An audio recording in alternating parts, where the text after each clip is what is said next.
Infinity War pulls together 10 years of plotlines and characters from the Marvel Cinematic Universe, but it also ties together some of the big thematic threads that have been running through all the movies up until this point. Is it possible that all these different movies, setting up a huge variety of locations and heroes and villains and narratives, are really all about just one single thing? Are you kidding? Yes, sure, okay. A lot of these stories have their own individual thematic premises as well. Black Panther deals with themes of duty and personal responsibility, Captain America Winter Soldier is a play on the 70s paranoia thriller, and Ant-Man is largely about what it means to be a good dad. I got a daughter to take care of. But there are some strong themes and ideas that have come to define the MCU franchise as a whole and give the series some real shape and its own perspective. Infinity Stone. Infinity War brings these together in some provocative ways. Consider how many Marvel characters are cursed with foreknowledge of future events. After Tony Stark defeats an alien invasion in the Battle of New York, he begins to experience visions, which we much later realize foretold Thanos' arrival on Earth. You could have saved us. Thor, too, is haunted by visions of Ragnarok, which motivate him to go in search of the Infinity Stones. We are all dead. Can you not see it? The Ancient One in Doctor Strange sees her own death coming and uses her connection with the Dark Dimension to delay it as long as possible. But as you well know, sometimes one must break the rules in order to serve the greater good. In fact, the entire purpose of the Sanctums and the Sorcerer Supreme to begin with is, of course, to defend Earth against looming, unnamed magical threats. Dormammu, I've come to bargain. Nick Fury started forming the Avengers as a response team before he even knew about these coming existential threats to humanity. I'm here to talk to you about the Avenger Initiative.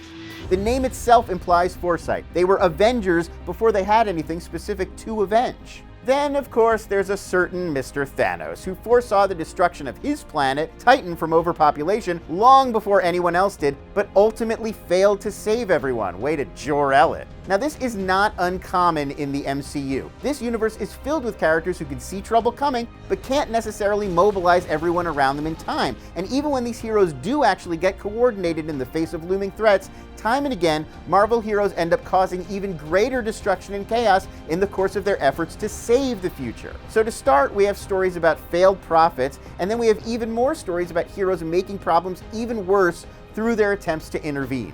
Tony Stark ultimately failed to stop Thanos, but nearly destroyed the Earth in the process by creating the equally sinister Ultron. What if next time aliens roll up to the club, and they will, they couldn't get past the bouncer?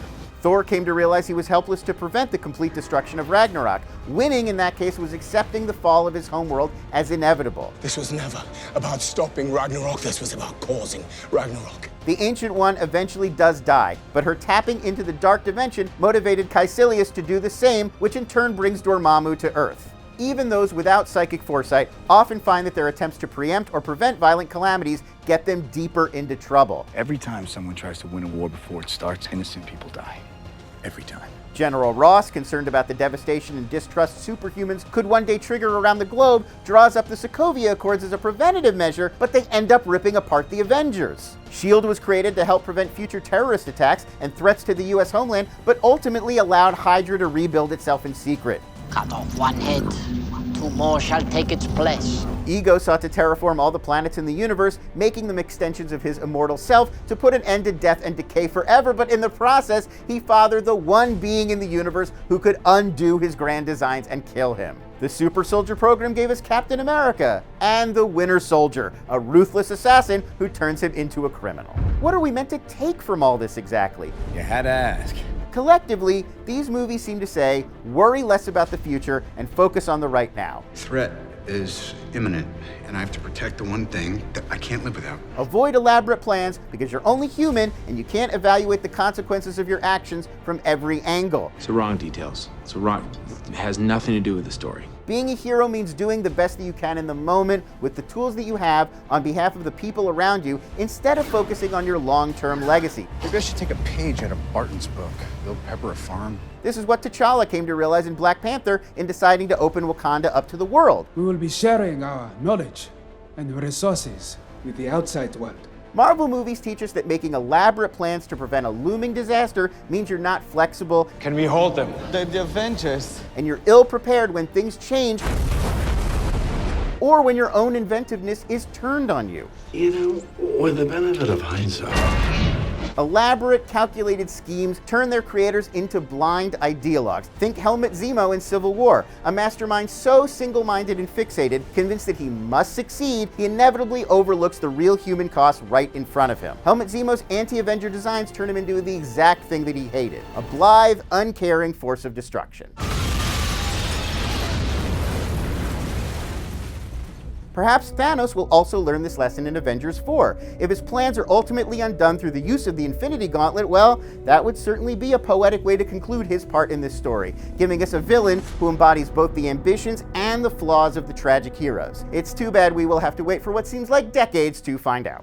These themes put the MCU in solid company, epic storytelling-wise. The idea that Second Sight is a curse, nobody will ever get that formula, and that humans trying to prevent future tragedies will end up making things far worse, is a regular feature of ancient Greek tragedy. Cassandra, the daughter of King Priam and Queen Hecuba of Troy, was cursed to utter prophecies which were true but would not be believed. Oedipus's father sent him away, as it was prophesied that one day the boy would grow up to kill him. But it was the fact that he was sent away that caused the prophecy to come true. For the Greeks, trying to prevent something that was fated to happen was an example of Tony Stark-like excessive pride, and an insult to the gods. Doth mother know you weareth her drapes?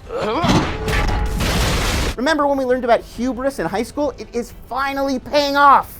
A lot of superhero movies deal with what it means to be a hero, and the responsibilities that those who self-identify as heroes must bear. These notions are at the core of pretty much every film in the genre, from Superman and Batman to Spider-Man on down. It's not a surprise the Marvel series has taken them up as well, but throughout this franchise, culminating in Infinity War, MCU writers and filmmakers have probed deeper into these questions and with more nuance than maybe any other film series in history. The result is a movie not just about heroes, but heroism as a concept with a single discernible, real point of view.